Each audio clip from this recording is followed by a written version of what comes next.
السلام علیکم ورحمۃ اللہ وبرکاتہ۔ اعوذ باللہ من الشیطان الرجیم، بسم اللہ الرحمن الرحیم، رب زدنی علما۔ بوڑھی عورت جنت میں داخل نہیں ہوگی۔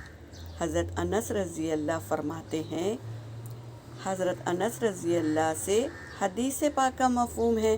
حضرت انس رضی اللہ سے روایت ہے کہ نبی کریم صلی اللہ علیہ وسلم نے ایک بوڑھی عورت سے فرمایا، بوڑھی عورت جنت میں داخل نہیں ہوگی۔ اس نے عرض کیا کہ بوڑھی عورتوں نے کیا گناہ کیا ہے؟ اس بوڑھی عورت نے کیا کہا کہ بوڑھی عورت نے کیا گناہ کیا ہے؟ یہ عورت قرآن پڑھا کرتی تھی۔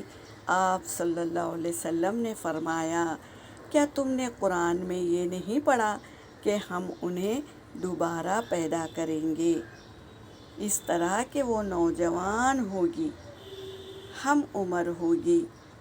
تو اللہ تبارک تعالیٰ ہمیں جب دوبارہ اٹھائیں گے تو ہماری عمر ہم عمر ہو جائے گی، یعنی نہ بوڑھی رہے گی زیادہ اور نہ جوان رہے گی، اوسط میں ہو جائے گی ہماری عمریں، اور ان کے دلوں میں اپنے شوہروں کی محبت کوٹ کوٹ کر بھری ہوگی۔ وہ ایمان والی عورت کو اللہ تبارک تعالیٰ جوان بنا دیں گے اوسط درجے میں، اور ان کے دل میں، عورتوں کے دل میں اپنے شوہروں کی محبت کوٹ کوٹ کے بھر دیں گے۔ سبحان اللہ۔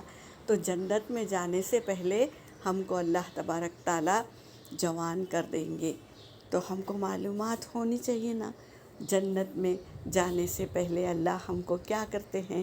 تو اللہ تبارک تعالیٰ ہمیں پھر سے جوان کر دیں گے تاکہ ہم جنت میں بوڑھی نہ رہے۔ سبحان اللہ۔ یہاں پر میرا سبق ہو گیا۔ وآخر دعوانا ان الحمد للہ رب العالمین۔